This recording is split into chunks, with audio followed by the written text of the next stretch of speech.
Yeah, I'm Sebastian.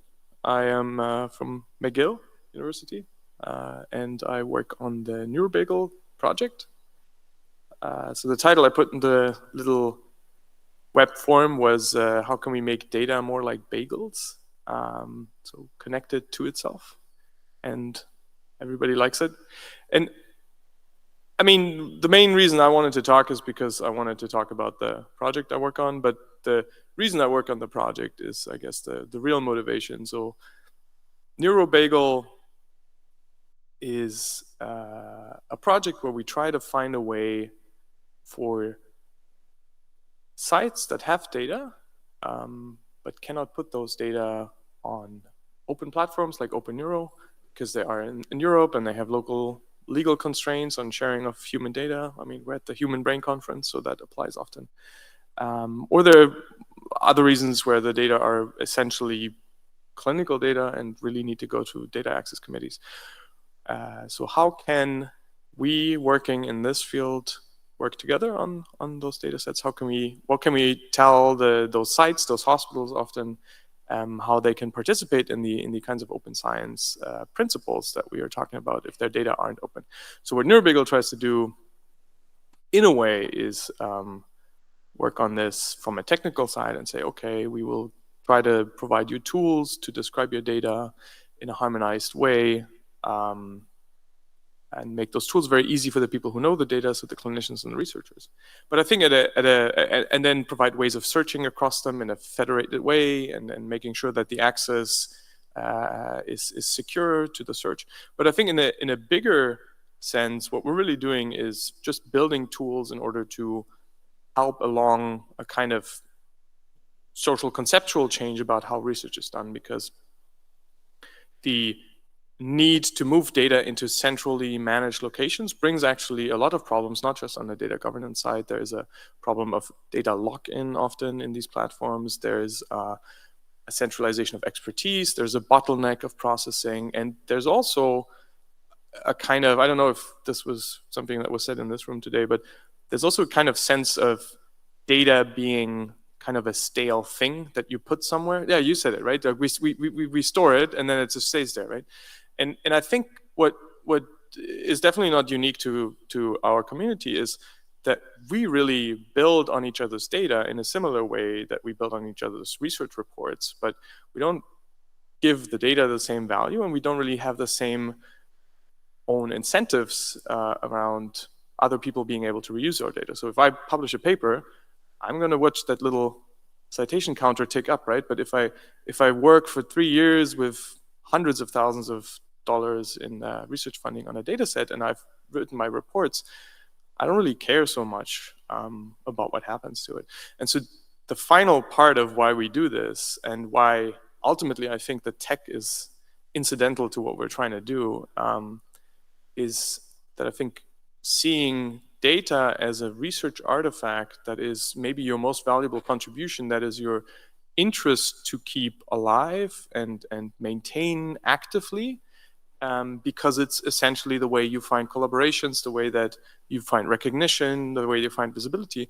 That fundamentally requires that you keep the data, right? You keep control of it in an ethical governance sense, but also in the sense that you can update it and so on.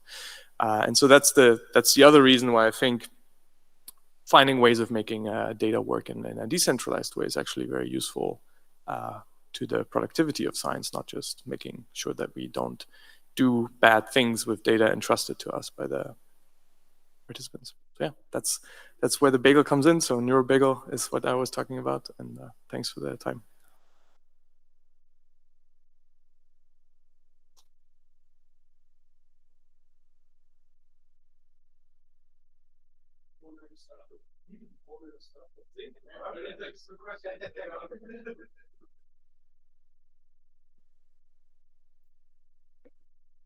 Hi, I'm Mathieu. Okay, yeah, and I'm at Concordia University as a PhD in computer science. And today I wanted to just share a small story about my previous paper and how open science helped me save several weeks. So basically, the whole project was about profiling fMRI prep, because I was trying to understand how can we increase the performance so it runs faster. which I think everyone will appreciate. So what I did at first was find an open data set because I'm no neuroscientist, and at Concordia we cannot acquire data. So I found a data set. I wrote a little script so I can easily just download it, and hopefully other people can replicate it as well. And then I took fMRI prep, as well as all of the sub-pipelines, so ANS, AFNI, FreeSurfer, and FSL, and I had to recompile them with debug information. It's just because for profiling, if you profile normal pipelines that are compiled for most people, it's gonna be not really understandable for human because the function names are gonna be random numbers. So we had to recompile everything, and we did this within singularity containers, so it's easily reproducible. And afterwards, we pushed them to repository. Then afterwards, I wrote a bunch of SBash script. So obviously, it can be rerun and everything. And I did a Jupyter notebook in which I could easily reproduce all of my figure at the end. Everything went well. I ran all of my pipeline, except at the end, basically I run each of the sub-pipeline, and at the end, fMRI prep, I was almost done with my paper, getting all my results. And then October 4th, a normal day for most people, a scheduled maintenance at Concordia for the power grid. Our cluster really didn't like it. It caused corruption in the file system. It wiped down the whole data. A fun time, especially because I was a sysadmin that got assigned to it, and because I lost all of my data from my paper. It was a good opportunity to test my reproducibility skills. And that's a little bit why I shared that story, because it made it really easier because I adopted all of those open science principles. So it was not actually that bad. It took me a week to get all the results, mostly because of computation time. And it was mostly because I used open data with open pipelines in the open environment as singularity containers. And then because I had all of my scripts on GitHub available for everyone, I could just pull them back, rebuild all the containers, download the data, rerun all the pipelines, rerun all of the figures. And due to this, I was able to submit the abstract for OHBM because I think it was just before as well.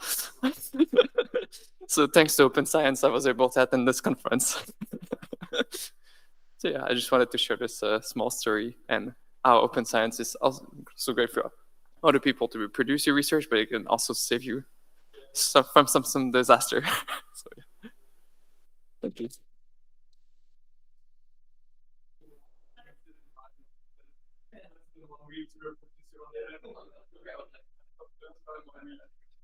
Thanks for sharing this story. Nice story.